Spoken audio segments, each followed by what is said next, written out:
ආයිබෝවන්. අද අපි ඉගෙන ගමු ඌනනය එහෙම නැත්නම් ඌනන විභාජනය ගැන.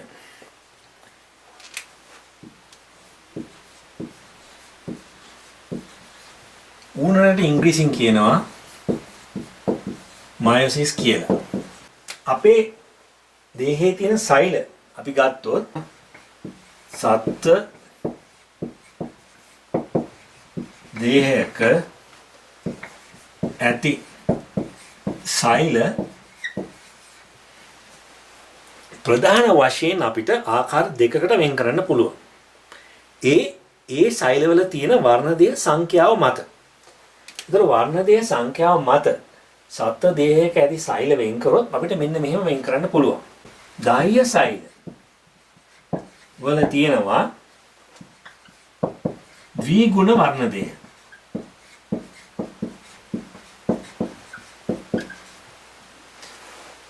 ඒ වගේම ප්‍රජනක සෛල. එහෙම නැත්නම් අපි ඒකට කියනවා ජන්මාණු කියලා. ජන්මාණු ඒක ගුණ.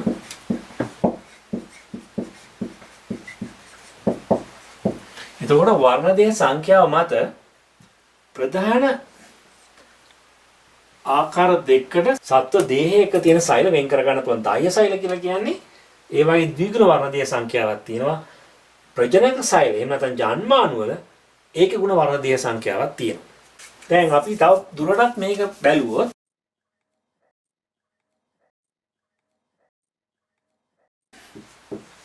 මාතෘ ජීවිය ගේ වර්ණදේහ ගාන ගත්තොත් අපි දන්නවා 2න් දීඝ්න වර්ණදේහ සංඛ්‍යාවක් තියෙනවා. එතකොට පීතෘ ජීවය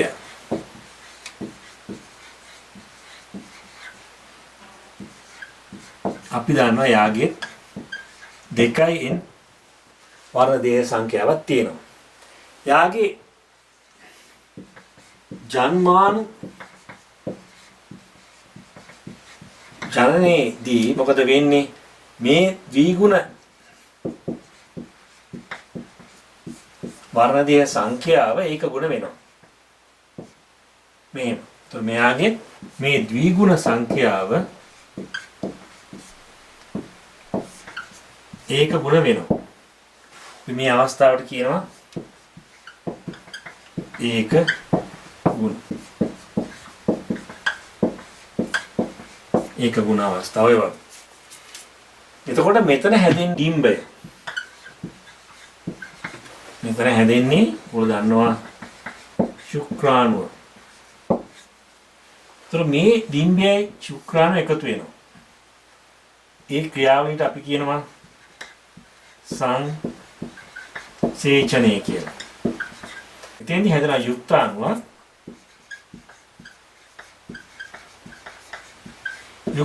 ආපහු 2න් වෙනවා. මොකද මෙතන 1න් මෙතනත් 1න් 1න් එකතු වුණාම 2න් හැදෙනවා. මවගේ ප්‍රජනක මාතෘ සෛලවල තියෙන 2න් දීඝ වර්ණදේහ සංඛ්‍යාවක්. ඒක ජන්මාණු ජනනයේදී 1න් එමෙතන ඒක ගුණ සංඛ්‍යාවක් බවට පත් වෙනවා. ඉතින් මේ අවස්ථාව මෙන්න මෙතෙන්දි සිද්ධ වෙන්නේ ඌනනේ. ඒ වගේම ක්‍රියාගේ ගත්තොත් මේ ද්විගුණ සංඛ්‍යාව ඒක ගුණ සංඛ්‍යාවට බවට පත් වෙන්නේ ජන්මාණු ජනනයේදී. එතෙන්දි සිද්ධ වෙන්නේ ඌනනේ. ඔක තමයි සිද්ධ වෙන්නේ. දැන් අද අපි ඉගෙන ගන්න යන්නේ මෙන්න මේ ඌනන විභාජනය ගැන. එතකොට හැදෙන යුක්තාණු ආපහු අපිට පේනවා ද්විගුණ අවස්ථාවට පත් වෙලා කියලා. ද්විගුණ වෙලා. කොහොම? කියන්නේ ආපහු 2න් බවට පත් වෙලා. ඒතර මෙතන 2න් මෙතන 2න්. එතකොට ඌනනේ විභාජනය වීම නිසා සිද්ධ වෙන්නේ මොකක්ද? දෙමාපියන්ගේ සෛලවල තිබ්බ අර ද්විගුණ වර්ණදේහ සංඛ්‍යාවම ඒ හැදෙන දුහිතෘ ජීවි ඒ ද්විගුණ තත්වයට ආපහු පත් වෙනවා. එතකොට ඒ ජීවියාගේ වර්ණදේහ සංඛ්‍යාව 2න් වෙනවා. ද්විගුණ වෙනවා. එතකොට විශේෂයකට මේක හරිම වැදගත්. මොකද හේතුව ඌන විභාජනය සිද්ධ වෙන්නේ මොකද්ද? මවගෙන් සහ පියාගෙන් ජන්මාණු එකතු වෙලා හැදෙන යුක්තාණුවේ වර්ණ දේහ සංඛ්‍යාව ආපහු මාතෘ ජීවියන්ගේ නැත්නම් පීතෘ ජීවියාගේ එහෙම නැත්නම් දෙමාපියන්ගේ තිබ්බ වර්ණ දේහ සංඛ්‍යාව බවටම පත් වෙනවා. ඒ නිසා විශේෂයක පවතින වර්ණ දේහ සංඛ්‍යාව නියතව පවත්වා ගැනීමට ඌනන විභාජනය අපිට වැදගත් වෙනවා.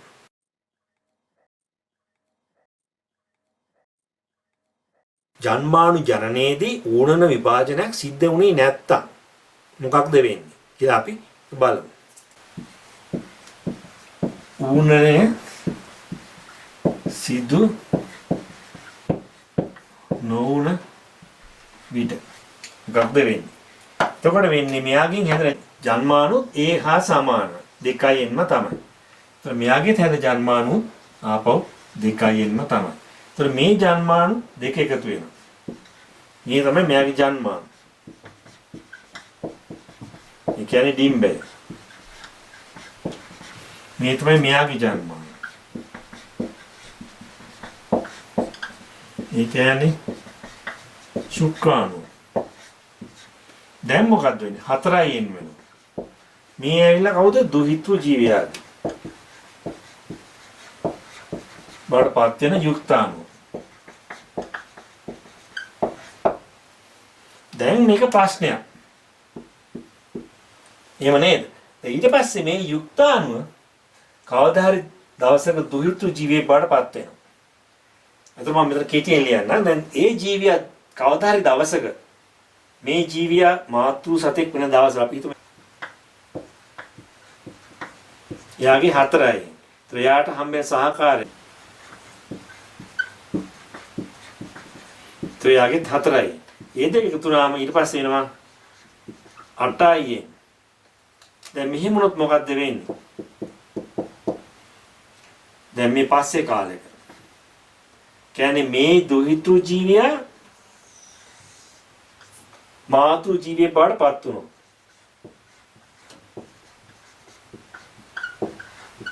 මේ දුහිතෘ ජීවිය මාතෘ ජීවිය බාටපත් වුණා මොකක්ද වෙන්නේ? එයා ඒ වගේම එකිනෙක සංසේචනෝ ත්‍යාගී ජන්මාන මෙහෙම 8න් බාටපත් වෙනවා. මෙහෙම විශේෂී වර්ණ දේහ සංඛ්‍යාව ක්‍රමක්‍රමයෙන් වැඩි වෙලා යනවා. මෙහෙම වැඩි වෙච්ච ගමන් එක විකෘතියක් වෙනවා. අපි ඒක දන්නවා. අපි පස්සේ වගේනේ තව කතා කරනවා. එතකොට මේ විදිහට ලිංගික ප්‍රජනනයේදී වර්ණ දේහ සංඛ්‍යාව ක්‍රමක්‍රමයෙන් පරම්පරාවෙන් පරම්පරාවට වැඩි වී යාම අහිතකරයි. විකෘති ඇති වෙනවා. ඒ ජීවින් මියන්න ඉඩ තියෙනවා. ඒ වගේ උකු ප්‍රශ්න එනවා. ඉතින් එහෙම වෙන්නේ නැතුව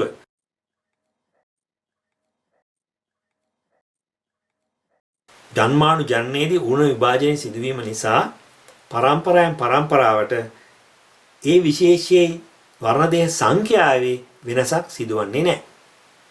එතකොට වර්ණ දේහ සංඛ්‍යාව නියතව පවත්වා ගැනීමට ඌනන විභාජනය ආධාර වෙනවා. ඒක ඌනන විභාජනයේ තියෙන එක වැදගත් කරුණ. ඒක ඔයගොල්ලෝ මතක තියාගන්න.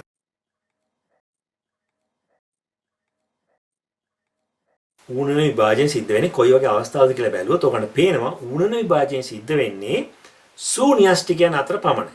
ඒ කියන්නේ සත්‍ය න්‍යෂ්ටියක් තියෙන ජීවීන් අතර පමණක් ඌනන විභාජනය සිද්ධ වෙනවා. ඒක තමයි පළවෙනි කාරණය. දෙවෙනි කාරණය ඌනන විභාජනය සිද්ධ වෙන්නේ ලිංගිකව ප්‍රජනනය කරන ජීවීන් අතර පමණයි. ඔයගොල්ලෝ දන්නවා ලිංගික ප්‍රජනනයේදී ජන්මානු හුවමාරු වීමක් සිද්ධ වෙනවා. දැන් මෙතෙන්දී අපි ඒක දැක්කා. ජන්මානු හුවමාරු වීමක් සිද්ධ වෙනවා. ඒ වගේ ජන්මානු හුවමාරු වීමක් සිද්ධ වෙන්නේ ලිංගික ප්‍රජනනයේදී විතරයි. අලිංගික ප්‍රජනනයේදී එහෙම දෙයක් සිද්ධ වෙන්නේ නැහැ. මොකද එක ජීවියෙක්ගෙන් තමයි තවත් ජීවියෙක් ඉපදෙන්නේ වෙනත් කාගේවත් ජන්මානු හුවමාරු වීමක් සිදු වෙන්නේ නැතුව. ඒතර අලිංගික ප්‍රජනනයේදී ඌන විභාජනය සිද්ධ වෙන්නේ නැහැ. ඒතර ඌන විභාජනය සිද්ධ වෙන්නේ ලිංගික ප්‍රජනනය කරන ජීවීන් අතර පමණයි. ඒ වගේම ඊළඟ කාරණය තමයි එම ජීවීන් ද්විගුණාකාර වෙන්න ඕනේ. ඒ කියන්නේ ඔවුන්ගේ දහය සෛලවල සම ජාත එහෙම නැත්නම් සම ප්‍රභව වර්ණ දේහ යුගලයේ බැගින් තිබිය යුතුයි. එතකොට ඌනන විභාජනයේ සිදුවීමට කාරණා තුනක් පවතින්න ඕනේ ඒ ජීවියන්. එක තමයි එම ජීවීන් ලිංගික ප්‍රජනනය මගින් ප්‍රජනනය කරන්න ඕනේ. එම ජීවීන් සුන්‍යෂ්ටික ජීවීන් වෙන්න ඕනේ. එම ජීවීන් ද්විගුණ ආකාරයේ ජීවීන් විය යුතුයි. ඔය සාධක තුන සැපිරු අවස්ථාවකදී විතරක් ඌර්ණ විභාජනය සිද්ධ වෙන්න පුළුවන්. ඒකත් වැදගත් දෙයක්. අපි ඒක මතක තියාගමු.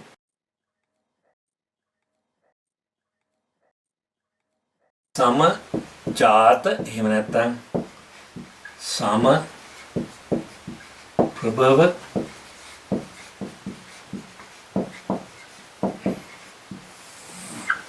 සමජාත එනත සම ප්‍රභව වර්ණ දෙක කියන්නේ මොකක්ද කියලා අපි බලමු. ඔයගොල්ලෝ දන්නවා මාතෘ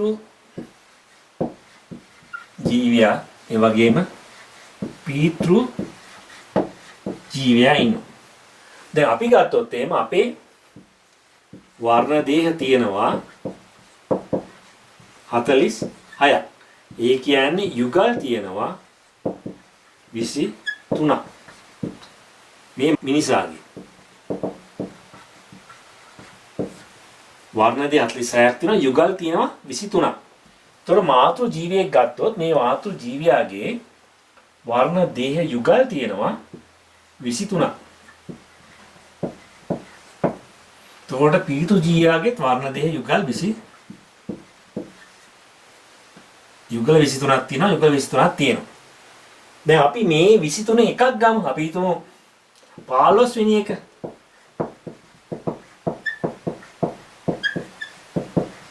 උදාහරණයක් වශයෙන් දැන් 23 තියෙනවා 15 ගත්තොත් 15 මේ වගේ තියෙයි. මෙහෙම. මෙහෙම තමයි 15 තියෙන්නේ. එතකොට ඒක ද්වි ගුණයිනේ. ඔන්නෝ වගේ තියෙනවා එයාගේ. ඔන්නෝම තියෙනවා 15 වෙනි වර්ණ දෙය. දැන් පීතු සතාගේ අපි 15 වෙනි වර්ණ දෙය ගත්තොත්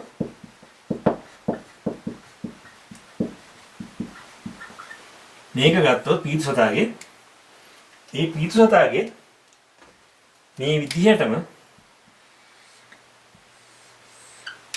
ඔන්නෝම එයාගේ වර්ණ දෙය මම වෙන පාටකින් අඳිනවා ඇහැරිලි පේන්න ඔන්නෝම තියෙනවා. දැන් මේගොල්ලන්ගේ එක ස්ථානයක් ගත්තොත් මේ වගේ ස්ථානයක් ගත්තොත් මෙතන තියෙන ඥානය මේ ඥානය. ඒතර මේක අපි හිතමු ඇසේ වර්ණයට කියලා. ඇසේ වර්ණයට අදාළ ඥානය තමයි මෙතන තියෙන්නේ. ඒතර පීතු සතාගේ මෙන්න මෙතනම තියෙනවා ඥානයක්. ඒකත් ඇසේ වර්ණයට අදාළ ඥානය. දැන් ඔයාලා දන්නවා මේවා. මේ සම්බන්ධ වෙලා තියෙන්නේ සෙන්ට්‍රොමියරෙන්. මෙහෙම. මේ මොනවද එතකොට වර්ණ දේහාංශ.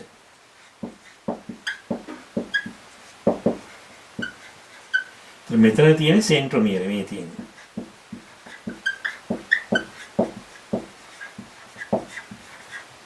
તો මෙයාගේ මේ තියෙන්නේ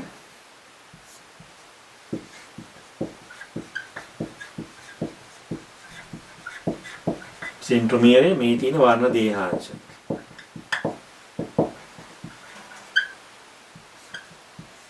මොනවද තියෙන්නේ? අපි ගන්න මාතෘ සතාගේ 15 වර්ණ දේහ, පීතෘ සතාගේ 15 වර්ණ දේහ. එයාගේ මෙන්න මේ ස්ථානයේ අපි හිතමු ඥානයක් තියෙනවා. මේ ඥානය ඇසේ වර්ණයට අදාළ ඥානය තමයි මෙතන තියෙන්නේ. ඒතර පීතෘ සතාගේ එතනම තියෙනවා ඇසේ වර්ණයට අදාළ ඥානය. දැන් මාතෘ ජීවියාගේ මේ වර්ණ දේහයයි පීතෘ ජීවියාගේ මේ වර්ණ දේහයයි ගත්තාම මේ වර්ණ දේහ දෙකට අපි කියනවා සමජාත නැත්නම් සම ප්‍රභව වර්ණ දේහ කියලා. ඒක පටල ගන්න එපා. මාතෘ ජීවියාගේ මේ වර්ණ දේහයයි පීතෘ ජීවියාගේ මේ වර්ණ දේහයයි අපි මේ දෙකට කියනවා සමජාත නැත්නම් සම ප්‍රභව වර්ණ දේහ. ඒ වර්ණ දේහ දෙක ගත්තම මේකේ මේ ස්ථානයේ තියෙනවා ඇසේ වර්ණයට අදාළ ඥානය. අනිත් ජීවියාගේ ඒ ස්ථානයේම තියෙනවා ඒ වර්ණ දේහ ඇසේ වර්ණයට අදාළ ඥානය.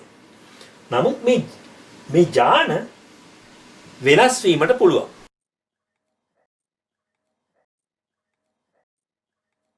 දැන් ඇසේ වර්ණයට අදාළ ඥානය තමයි මෙතන තියෙන්නේ. මේ වර්ණ දේහාංශය.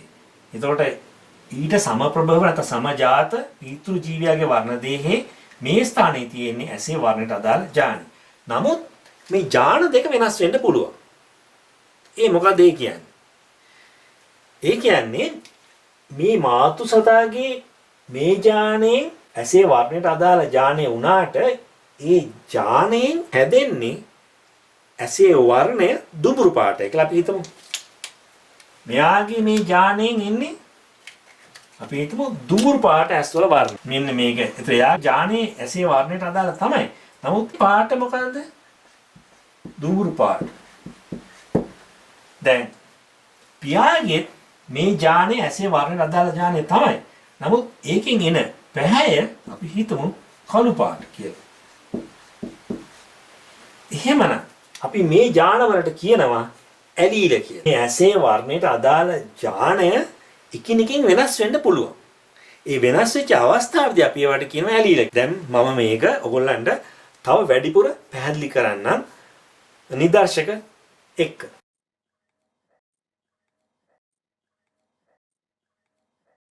දැන් මේ ගමු මවගේ 15 වෙනි වර්ණ දෙහි.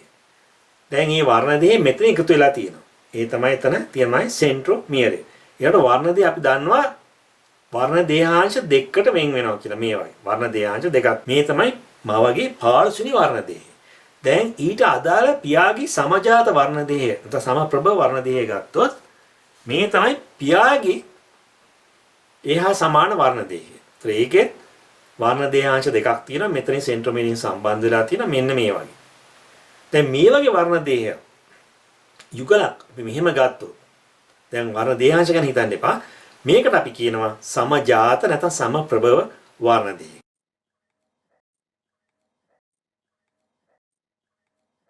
මේ වගේ තියෙන අවස්ථාවක් අපි කියනවා ද්විගුණ අවස්ථාවක්.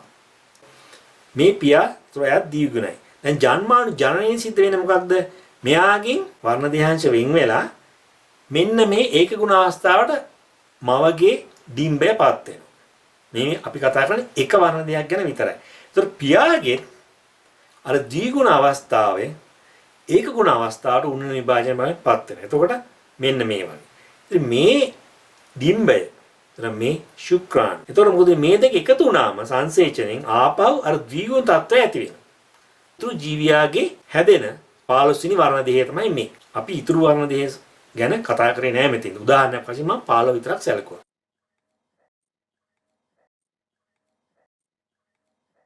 දැන් අපි බලමු ඇලීල ගැන. අපි මුලින්ම ගත්තා මවගේ 15 වෙනි වර්ණ දෙහය උදාහරණයක් වශයෙන්.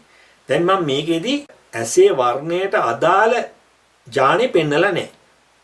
ඒ වගේම පියාගේ මම ඇසේ වර්ණයට අදාළ ඥානෙ මෙතන පෙන්නලා නැහැ. දැන් මම මේ දෙක පෙන්නන ඕගොල්ලන්ට. ඥානෙ කොහොමද මේ වර්ණ දෙහයට සම්බන්ධ වෙලා තියෙන්නේ කියලා. දැන් මේක මේ වගේ තමයි තියෙන්නේ. මෙන්න මේ වගේ. මේ තමයි ඇසේ වර්ණයට අදාළ ඥානය ඒ වර්ණ දේහාංශයේ පිහිටලා තියෙන ආකාරය. මවගේ. මේ අනික් වර්ණ දේහාංශයේ මවගේ. ওই විදිහ තමයි තියෙන්නේ. දැන් එතකොට අපි පියාගේ ගත්තොත් මෙන්න මේ වගේ. ඒතර පියාගේ වර්ණ දේහාංශ දෙකක් තියෙනවා එක වර්ණ දෙයක. ඇසේ වර්ණයට අදාළ ඥානෙ මේ වගේ තියෙනවා. ඔන්න ඔහොම තමයි තියෙන්නේ. එතකොට මොකද්ද වෙන්නේ? මේ ජීවියා එයාගේ ජන්මාණු හැදද්දී මේ වර්ණ දේහාංශ වෙන් වෙලා එයාගේ ඩිම්බයට යන්නේ එක වර්ණ දේහාංශයක් විතරයි. ඒක එතකොට වර්ණ දේහයක් බවට පත් වෙනවා. ඒතර ඒ වගේම පියාගේ මෙන්න මෙහෙම එකක් ශුක්‍රාණුවට යනවා. මම මේ උදාහරණයක් විතරයි ගන්නෙ. එතකොට හැදෙන යුක්තාණුවට මේ දෙක එකතු වෙනවා. කොහොම? එතකොට යුක්තාණුවට මේ දෙකම යනවා. එතකොට මේ වගේ වර්ණ දේහ වලට අපි කියනවා සමජාත වර්ණ දේහ කියලා. දැන් අපි ඇලිල ගැන කතා කරේ. ඒත් ඇලිල ගැන කතා කරද්දී බලමු. මෙන්න මේ වගේ. මේ මවගේ අවස්ථාව දැන් පියාගේ අවස්ථාවත් අපි ගත්තොත් ඒතර මවගේ ඇසේ වර්ණයට අදාළ ඥානය තමයි මම මේ පෙන්ලා තින්නේ. මේ මම පියාගේ ඇස වර්ණයට අදාළ ඥානය තමයි පෙන්ලා තින්නේ. මේ ඥාන ඇසේ වර්ණයට අදාළ වුණත් ඒවා එකිනෙකට වෙනස් වෙනවා. ඒ වෙනස් වෙන අවස්ථාව තමයි අපි ඒවට කියන්නේ ඇලීල කියලා. දැන් මෙතෙන්දි බලන්න මවගේ තියෙන ඇලීලේ නිෂ්පාදනය කරනවා කිව්වේ මම දුමුරු ඇස්. ඒතර පියාගේ ඇසේ වර්ණයට අදාළ ඥානෙ නිෂ්පාදනය කරන්නේ කළු ඇස්. ඒ වගේ අවස්ථාවේදී එකම ඥානයේ වෙනස් ආකාර දැන් දෙකක් ඔයාලට පේනවා. ඒවට අපි කියනවා ඇලීල කියලා. දැන් අපි ඇලීල ගැන ඉගෙන ගත්තා. දැන් අපි ඉස්සරහට යමු.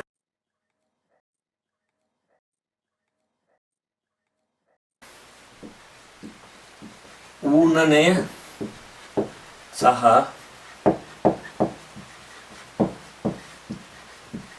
සංසේචනය ගැන.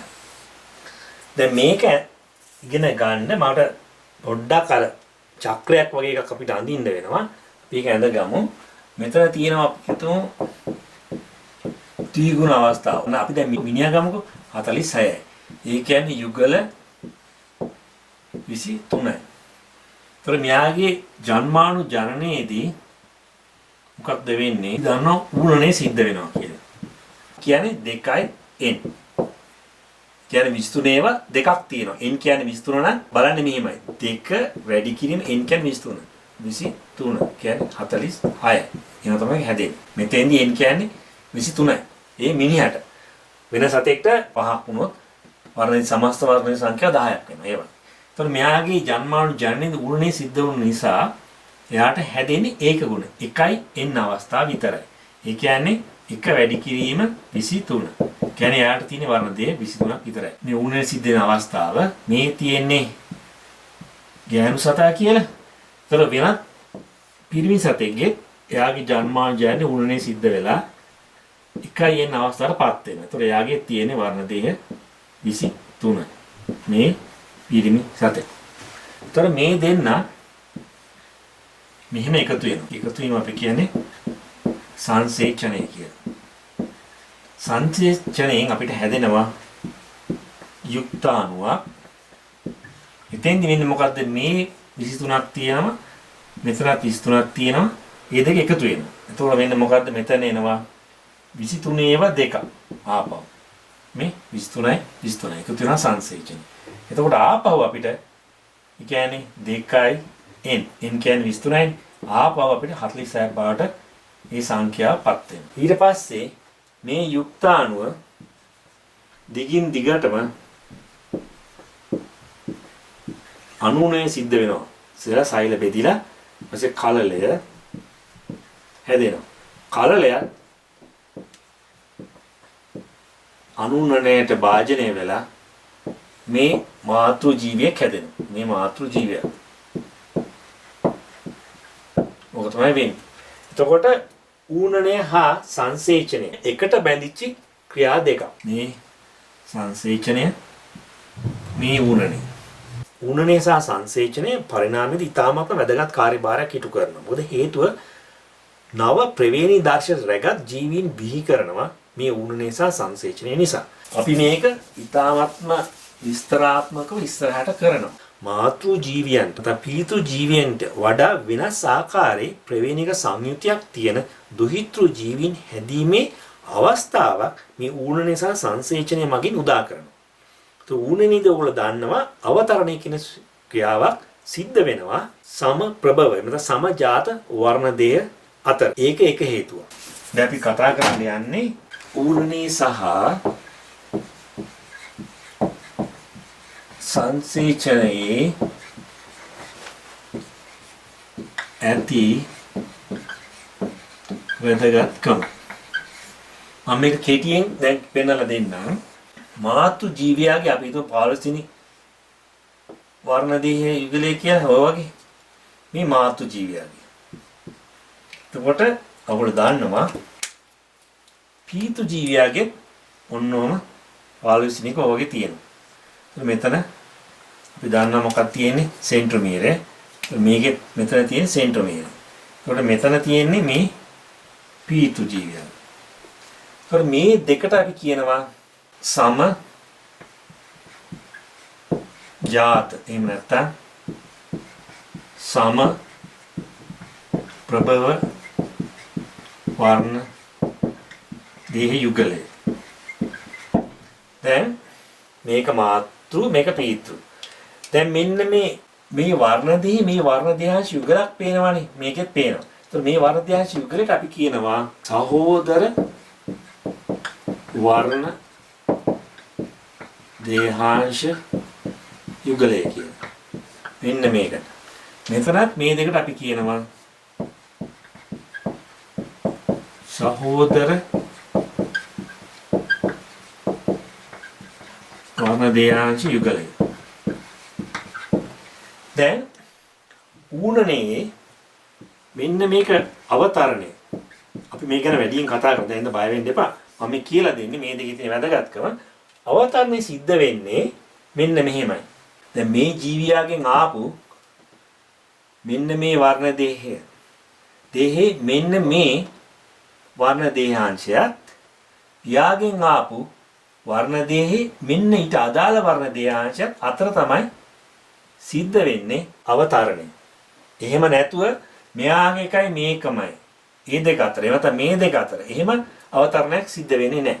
සිද්ධ වෙන්නේ මේකත් ඊට අදාළ සමජාත වර්ණ දේහේ අදාළ වර්ණ දේහාංශයත් එක තමයි මේ අවතරණය සිද්ධ වෙන්නේ. මේ අවතරණය සිදුවීම නිසා මොකක්ද වෙන්නේ අපි දන්නවා. මේක ගත්තොත් මෙහෙම තියෙන මේ කෙලවරේ තියෙන එක එහා පැත්තේ කෙලවරේ තියෙන එක මෙහෙම වෙනවා. ඊළඟට මේ තියෙන එකක් මෙන්න මෙහෙම වෙන්න ඉඩ තියෙනවා. මේ පැත්තේ තියෙන එක මෙහෙම වෙන්න ඉඩ තියෙනවා. එහෙම වෙලා අවසානයේදී හැදෙනවා අලුත්ම සංයුතියක් එන මෙන්න මේ වගේ එකක්.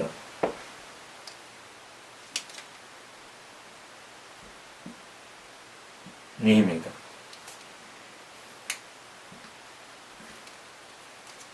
මෙන්න මෙහෙම. මේ වර්ණ දේහ දෙක බැලුවොත් මේ වර්ණ දේහ දෙක මාතු ජීවියක් තිබෙත් නැහැ, පීතු ජීවියක් තිබෙත් නැහැ. අලුත්ම අලුත් සංයුතියෙන් යුතු එක තමයි දැන් හැදිලා තියෙන්නේ. ඉතින් මේ වගේ දෙයක් ඇති වෙන්නේ මේ ඌනන විභාජනය නිසා. මේක තමයි නව වර්ණ දේහ. ඒවා අර දෙකට වඩා වෙනස්. මේක එකක්. ඒතර මේ නිසා අලුතෙන් හැදෙන දුහිතෘ ජීවීන්ගේ වර්ණ දේහවල සංයුතිය වෙනස් වෙනවා. අපිට ඒක පේරෙනවා. මේක සිද්ධ වෙන්නේ ඌනනයේදී විතරයි. ඊළඟට තියෙන වැදගත්කම තමයි අර අනුන විභාජනය වගේ මේ හැදෙන ඒවා ගිහිල්ලා ඒ යෝග කලා තලාව මත තැම්පත් වෙනවා. මෙහෙම. ඒ තැම්පත් වීම අපි දන්නේ කොයි ආකාරයකට සිද්ධ වෙනවද කියලා. කොයි වර්ණ දේහ උඩට කොයි වර්ණ දේහාංශ යටට එන විදිහට මෙහෙම තැම්පත් වෙනවද අපි දන්නේ නැහැ. ඒතර ඒ නිසා හැදෙන ධර්මාණු වල වර්ණ දේහවල සංයුතිය වෙනස් වෙනවා. මේ උණනේ මෙන්න මේ අවස්ථා දෙක නිසා නව සංයුතිකින් යුක්ත ජීවීන් හැදීමේ සම්භාවිතාවක් තියෙනවා. මම කිව්ව සංසේචනය ඉතාමත් වැදගත්. මොකද හේතුව සංසේචන වෙන අවස්ථාවේදී එක් ජීවියෙක් එයාට අදාළ වර්ණ දේහ සහිත ජන්මාණු අරන් එනවා. අනිත් ජීවියා එයාගේ නිෂ්පාදනය කරන නව ආකාරයේ වර්ණ දේහ රැගත් ජන්මාණු අරන් එනවා. මේ දෙක මිශ්‍ර වීමෙන් යුක්ත අණුවක් හැදෙනවා. ඒතකොට යුක්ත අණුවේ දල වශයෙන් ගත්තොත් 50%ක් තියෙන මාතෘ ජීවියාගේ වර්ණ දේහ 50%ක් තියෙන පීතු ජීවියාගේ වර්ණ දේහ.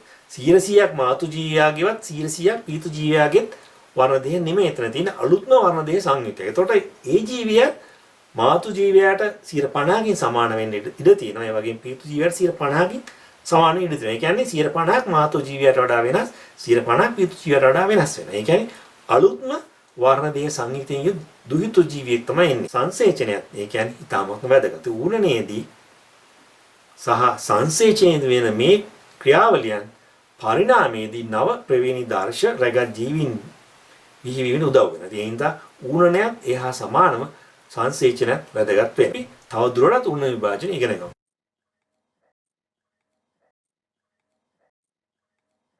අපි ඌනන විභාජනය කියලා කියන්නේ මොකක්ද? මාතෘ ජීවියාගේ න්‍යෂ්ටියේ සිදුවන විභාජන ක්‍රියාව. මෙහිදී සිදුවන්නේ මොකක්ද? මාතෘ ජීවියාගේ න්‍යෂ්ටියේ තියෙන වර්ණ දේහ සංඛ්‍යාවෙන් හරි අඩක් සහ එහි වර්ණ දේහ සංයුතියට සර්වසම නොවු දුහිතෘ න්‍යෂ්ටි හතරක් සෑදෙන පරිදි මාතෘ ජීවියාගේ න්‍යෂ්ටියේ සිදුවන විභාජන ක්‍රියාවලිය අපි ඌනන විභාජනය කියලා හඳුන්වනවා. දැන් මේ මම කියපු එක ඔයගොල්ලෝ මතක තියාගන්න ඕනේ. මේක කටපාඩම් කරලා හරි ලියලා හරි මතක තියාගන්න වෙනවා. ඒක ඉතාමත්ම වැදගත් වෙනවා ඔයගොල්ලෝ විභාගෙදී. මොකද සමහර විභාගවලදී අහලා තියෙනවා ඌනන විභාජනය යන කුමක්ද? ඒ විස්තර කරන්න. තේතෙන්දී මේ නැත්නම් ඌනන විභාජනය යන කුමක්ද අර්ථ දක්වන්න. එතෙන්දී වාට මේක ලියන්න වෙනවා. ඒතර ඌන විභාජනය කියලා කියන්නේ මොකක්ද? අපි ආයෙත් කල්පනා කරොත් මාතෘ ජීවියාගේ න්‍යෂ්ටියේ සිදුවන විභාජන ක්‍රියාවලිය. ඉතින් අපි වෙන තැන කිව්වා. දැන් බලමු මොකද්ද වෙන්නේ කියලා. මාතෘ ජීවියාගේ න්‍යෂ්ටියේ තිබෙන වර්ණ දේහ සංඛ්‍යාවෙන් හරි අඩක් වූත් එම වර්ණ දේහ වලට සර්වසම නොවු වර්ණ දේහ රැග දුහිතෘ න්‍යෂ්ටි හතරක් සෑදෙන පරිදි මාතෘ ජීවියාගේ න්‍යෂ්ටියේ සිදුවන විභාජන ක්‍රියාවලිය තමයි ඌනන විභාජනය කියලා කියන්නේ. ඔය අර්ථ දැක්වීම මම අර කලින් කිව්වා වගේ කටපාඩම් කරලා හරි එහෙම නැත්නම් ලියලා පුරුදු වෙලා හරි ඒක මතක තියාගන්න. ඊටාමත් වැදගත්. විභාගෙදී හුඟක් වෙලාවට කෙලින්ම අහනවා ඔක උණු විභාජනයේ අර්ථ දක්වන්න කියලා.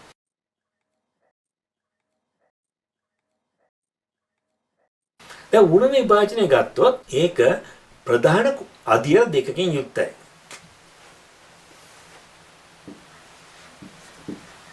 ප්‍රධාන අදියර දෙකක් තියෙනවා. ගුණනය 1 සහ ගුණනය 2. අනුනන විභාජනය වගේම ඌනන විභාජනයත් ශක්තිය වැය කරලා සිද්ධ වෙන ක්‍රියාවලිය. ඒගොල්ලන්ට පේනවා අනුනන විභාජනය වගේ නෙමෙයි ඌනන විභාජනය අදියර දෙකකින් යුක්ත එකයි. කියන්නේ මේකට වැඩිපුර ශක්තියක් වැය වෙනවා. අනික එක තමයි අනුනන විභාජනය වගේ නෙමෙයි ඌනන විභාජනය මං කිව්වා අදියර දෙකක් නිසා වැඩිපුර කාලයකුත් ගත වෙනවා. එතකොට අනුනන විභාජන සහ ඌනන විභාජන අතර තියෙන සමානකම් හා අසමානකම් බැලුවොත් දෙකම විභාජන ක්‍රියාවලිය. අනුන විභාජනයේදී වර්ණ දේහ සංඛ්‍යාවේ වෙනසක් සිද්ධ වෙන්නේ නැහැ. ද්විත්ව සෛල සහ මාතෘ සෛල අතර. නමුත් ඌර්ණ විභාජනයේදී මාතෘ සෛල සහ ද්විත්ව සෛල වල තියෙන වර්ණ දේහ සංඛ්‍යාව බැලුවොත් මාතෘ සෛල වල තියෙන වර්ණ දේහ සංඛ්‍යාව හරි අඩක් තමයි ද්විත්ව සෛල වල තියෙන්නේ. අනුන විභාජනය ගත්තොත් එක අදියරයි තියෙන්නේ. ඒ අදියර කොටස් වලට බෙදෙනවා. නමුත් ඌර්ණ විභාජනය ගත්තොත් එහෙම ප්‍රධාන අදියර දෙකකින් යුක්තයි. ඌනේ එක සහ ඌනේ දෙකකින්. අනුන විභාජනයෙන් හැදෙන්නේ මාතෘ සෛලයේ වර්ණ දේහ සංයුතට සමාන ද්විත්ව සෛල දෙකක්. ඒ සෛල දෙකේ වර්ණ දේහ සංයුතය මාතෘ සෛලයේ වර්ණ දේහ සංයුතට සමානයි. නමුත් ඌණ විභාජනය ගත්තොත් ඌණ විභාජනයේදී හැදෙන්නේ ඇත්තටම ද්විගුණ මාතෘ සෛලයේ වර්ණ දේහ සංඛ්‍යාවට සර්ව සම නොවූ ඒක ගුණ වර්ණ දේහ රැගත් ද්විත්ව න්‍යෂ්ටි 4. එතකොට ඌණනේ සහ අනුනේ අතර පැහැදිලි වෙනස්කම් තියෙනවා. අපි ඒක මේ දේශනයේ අවසානයේදී මම වෙනම අනුනේ සහ ඌණනේ අතර තියෙන සමානකම් සහ අසමානකම් කතා කරද්දී මම වැඩිපුර කියලා දෙන්නම්.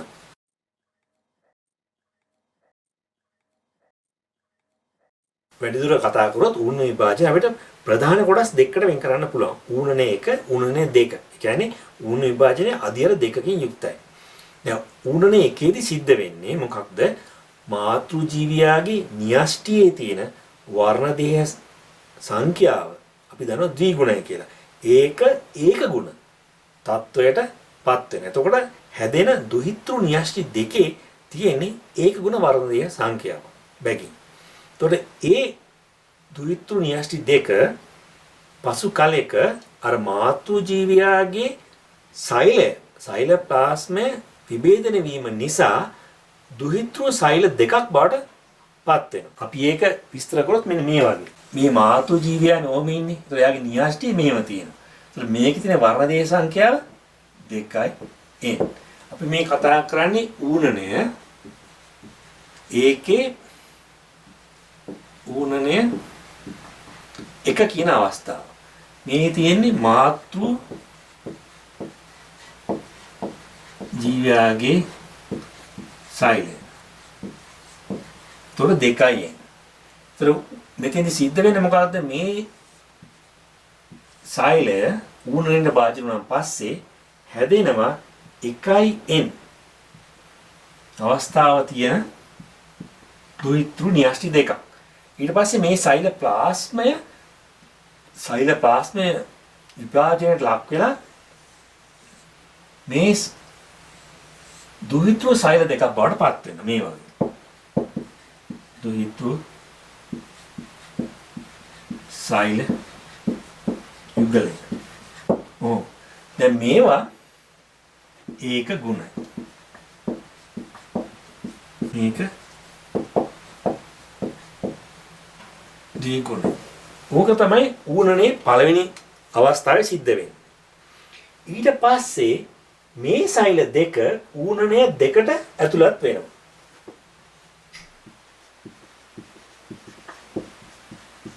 එතකොට ඌණනය දෙකට භාජනය වෙන්නේ මේ ඒක ගුණ සෛල.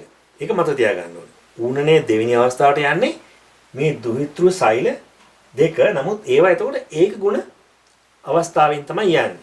එතකොට මේ අවස්ථාවටපත් වෙන්න කලින් මේ දෙවෙනි අවස්ථාවනේ. මෙතන පුංචි කාලයක් තියෙනවා. කාලයක් ඉතුරු වෙනවා මෙතන.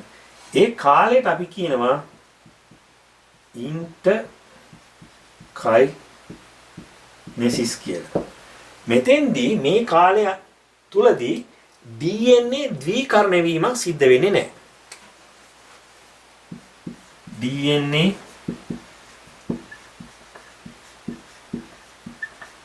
ද්විකරණය නොවේ. DNA ද්විකරණය සිද්ධ වෙන්නේ නැහැ. ඊට පස්සේ මේ සෛල දෙක මේ අවස්ථාව පහු කරලා ඌණනේ දෙක කියන අවස්ථාවට යනවා.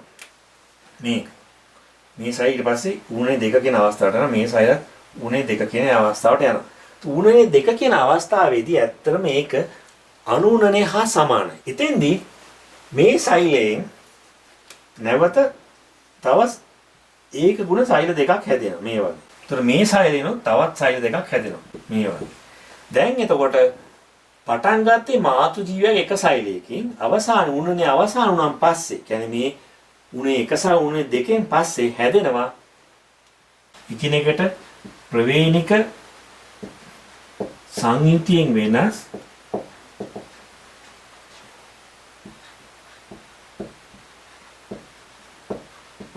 දුහිතෘ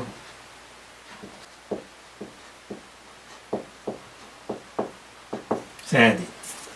ඕක තමයි සමස්ත ඌණන විභාජනය අපිට පෙන්වන්න පුළුවන් විදිය. දැන් අපි මේක දැක්කා. ඊට පස්සේ මම ආයෙ පොඩ්ඩක් තා කියලා දෙන්නම්.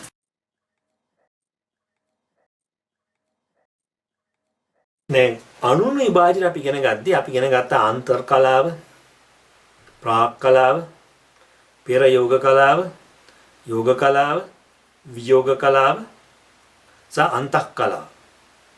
ඒ වගේ අපිට ඌණන විභාජනයත් අන්තර් කලාව, ප්‍රාක් කලාව, යෝග කලාව, වියෝග කලාව, අන්ත කලාව කියලා කොටස් වලට බෙදන්න පුළුවන්. එතකොට ඌණේ දෙකත් අපිට මේ විදිහට බෙදන්න පුළුවන්.